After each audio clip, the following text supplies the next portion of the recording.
What is up next door? What is up next door? This is Abraham Walker, your neighbor, and I'm here with another weekend recap. So 2024 is going to be the year that the Walker family, we don't go on a big vacation. We usually do something big in the summer, but we're going to spend all of our time throughout the DC metro area. So every weekend we're looking for things to do. This week we went and saw the Harlem Globetrotters perform at the Eagle Bank Arena on George Mason University's campus.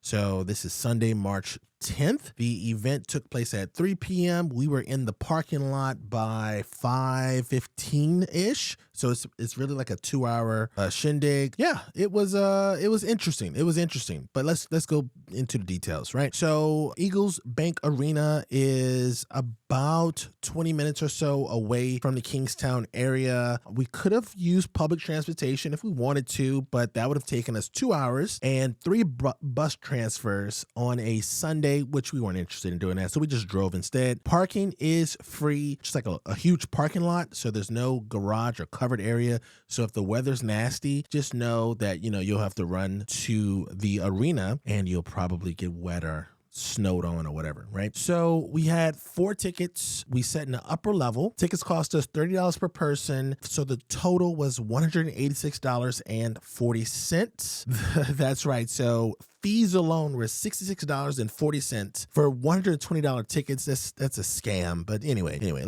I digress.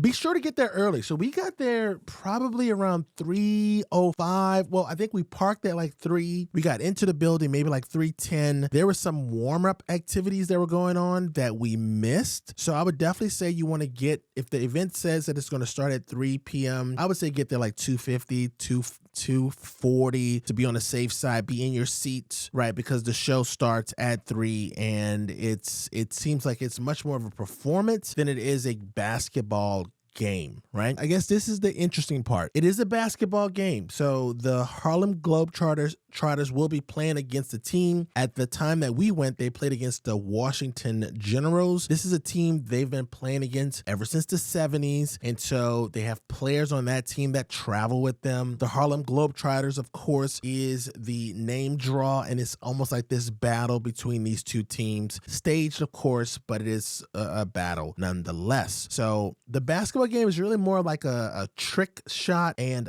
dunks display than it is a real basketball game. My kids are 13 and 15 at the time of recording this and at the time of attending this event, and they were not entertained. They were just playing themselves, talking and whatnot, because this event is really for kids that are under the age of 10. So I would say if you have a 6th, 5th grader, you're kind of pushing the limits of who this target audience is for. I would say 90% of the kids in the event were under the age of 10. My kids, I think, were like some of the largest kids, or oldest kids that were actually at this particular event. So just keep that in mind. Harlem Globetrotters will be back in the DC metro area in, I think, like 3 weeks. They're going to be at the Capital One Arena. So if you have young kids, I think that they're going to have a blast as well. So more information about the game itself. So the game is 4 quarters.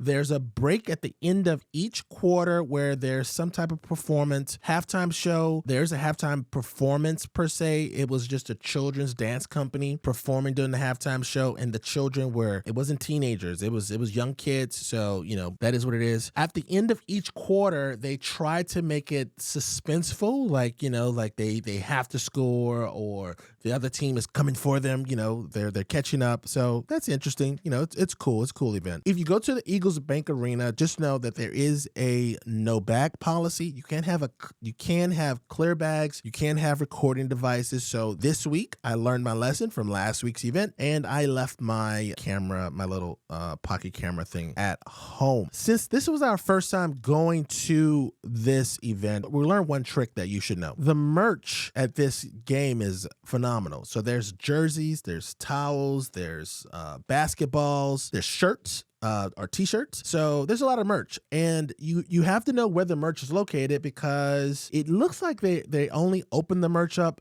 during like in between quarters. So we noticed that a lot of people were like moving around like right before a quarter ends, and that was because they were going to purchase some merch. Another thing you need to know, the Harlem Globetrotters at the end of the game will sign some of your merch. Now, we didn't stay for this part because we didn't purchase any merchandise. People must really like this Harlem Globetrotter thing, and they must bring their kids to these events regularly because they had some people who rushed down to the courtside where the players were going to autograph things. And it looked like everyone else knew about it except for a few people that were in the stands, including ourselves, right? So because my kids didn't have the best time here, I thought I'd make it up to them and bring them to my favorite dumpling restaurant in Northern Virginia. It is Dumpling Queen in Chantilly. So it's about 20 minutes away from the Eagles Bank Arena. That's 30 to 40 minutes from the Kingstown area. So if you're in the Kingstown area, I don't recommend that you drive out there exclusively for this, but if you're ever in that Loudoun, Herndon, Reston, Chantilly area and you're hungry, check out Dumpling Queen. So for our starters, we had the green onion pancakes and the crab ragoon. Crab ragoon wasn't all that good. I don't really go there for the sides or the appetizers, but the dumplings, their pan-fried dumplings are amazing. Everybody had their own order. I had my favorite dumpling there, which is the pork and chives dumplings. 12 dumplings come with your order, so it's a lot. And like I said, my preferred way to eat dumplings is pan-fried. Now, I can't recommend this place enough. I've been there several times. Anytime I'm in that part of the region, I find myself at this particular restaurant, right? Let's kind of recap and just do a review of the this event. I would only recommend the Globetrotter event to Harlem Globetrotters to families that have young kids or at least elementary school aged kids, right? This event is catered to them. They even have like audience participation, and most of the members of the audience that they pull are going to be young kids with short legs. I think your young kids are going to have a great time. Where do you think we should go next? Right? So we've done this. We're knocking things off of our list. I believe next week we may go to a soccer game. I believe DC United is playing next week, so we may go to a soccer game if the weather looks good. But let us know down below, where do you think we should go next? And while you're thinking about where we should go next, I have a little video for you of a restaurant we went to in Chicago, a dumpling restaurant, of course, where they have this little window that allows you to look at the dumpling makers while they make the dumplings. So if you're ever in Chicago, I don't remember the name of this place, but you should go there yourself. Until next week or our next video, peace.